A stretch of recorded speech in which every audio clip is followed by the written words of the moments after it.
This will be a day long remembered. Now I am the master. Welcome to another episode of Legends and Theories.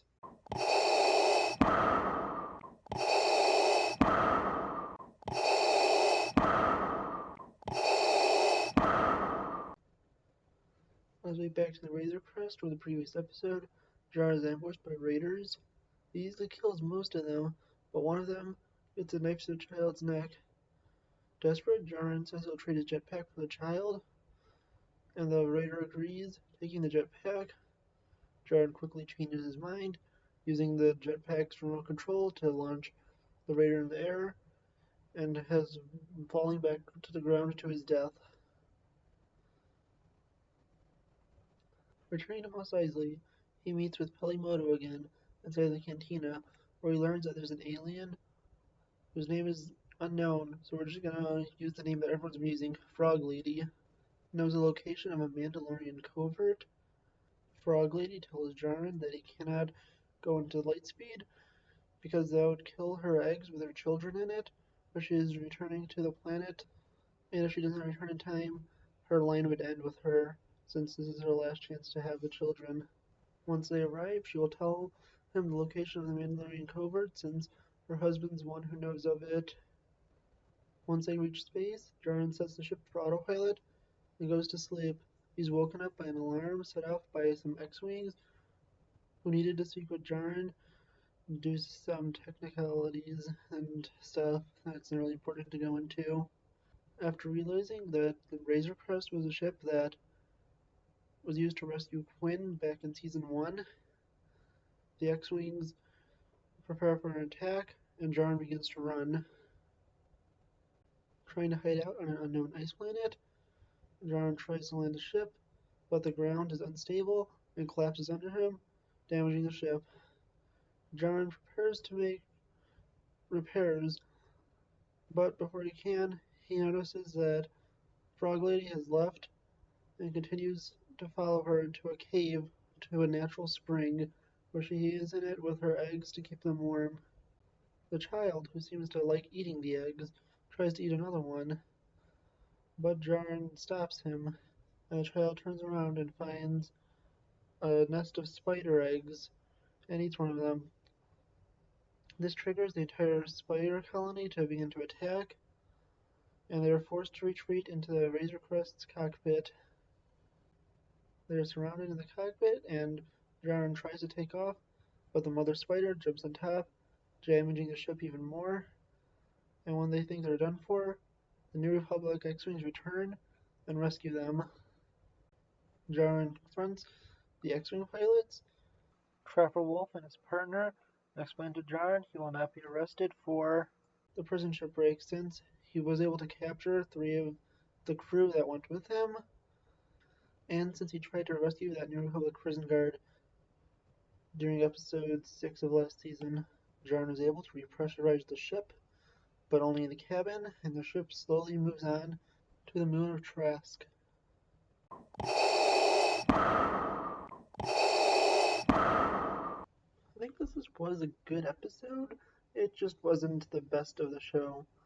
I think that this is the worst of the show, but that's not really saying much. I feel like every episode has been good in its own way, and this is just the weakest one. The main problem is the story just feels like it's forced, like everything happens for the sake of the story.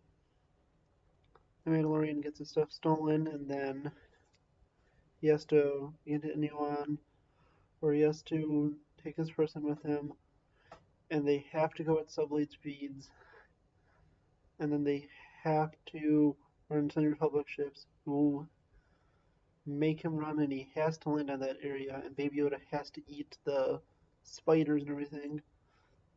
It just feels very forced. I feel like a better way to do this episode would to be have the beginning of the episode be the same, up to the part where he crashes, and that part he's would go on the run from the New Republic, and they would have some rebel soldiers, maybe in snow gear, chasing him.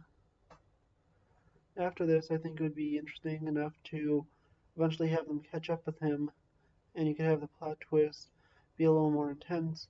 At this point, when he's finally surrounded, you learn that the rebels, or well, the New Republic, they're not rebels anymore, have actually been as in a search party for him and not trying to hunt him down. Then it will essentially end in the same way. They will maybe even repair a ship partially, but also be pretty damaged, and he can continue on to the planet of Trask. Speaking of the planet of Trask, I did notice something interesting. This name sounded familiar. When I looked back, I remember that Trask was the name of the first companion you get in Knights of the Old Republic on the Underspire, but he dies almost immediately after you meet him. So that could be a reference to that, but I looked at the Wikipedia page and there's like 8 or 9 different uses of the name Trask in between canon and legends, not counting the planet that was just revealed, or the moon. I think it's likely that Trask is the water world we saw in the trailers for The Mandalorian. If not, we do not really know what it looks like, but it's unlikely to be the one that we saw with the troop transport, since I believe that was either Navarro or possibly Solist.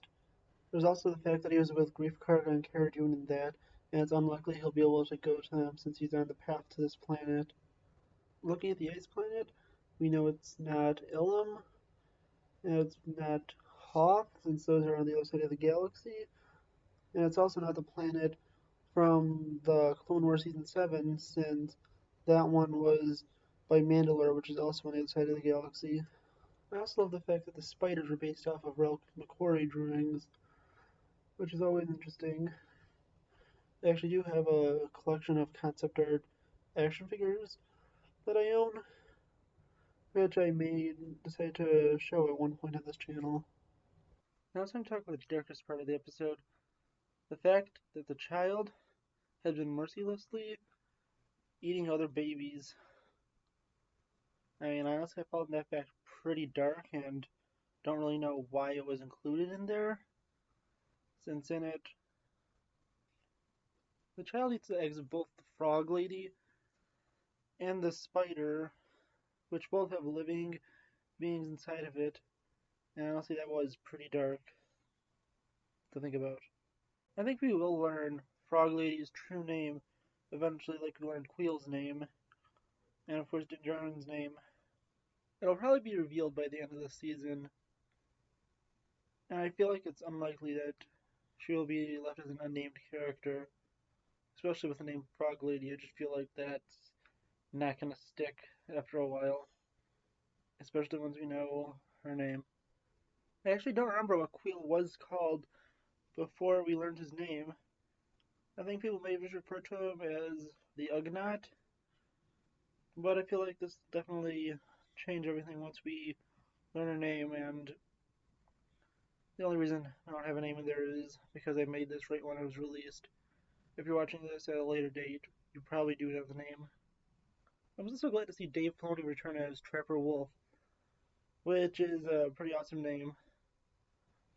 I can't remember if Trapper was a clone name, I'm pretty sure it was, but Wolf refers to Commander Wolf, who served under Plo Koon, who is Dave Filoni's favorite Jedi. Now talking about the future, I find it interesting that there's rumors of there being a potential Boba Fett spin-off series, which would mean Boba Fett would survive this season. And I wonder who else will appear later. I wonder when Ahsoka will appear and for how many episodes. And if we will get Rex, Sabine, and more characters. I don't know. I feel like Rex is possible, but I don't know if he will appear. But I think the other ones have a chance too. I'm not sure about the theories that people have about Din Djarin building his own lightsaber. I feel like that's just going to be against sort of the normal things. He's not force sensitive as far as we know, and is unlikely to use a lightsaber, even if it is to battle Moff Gideon.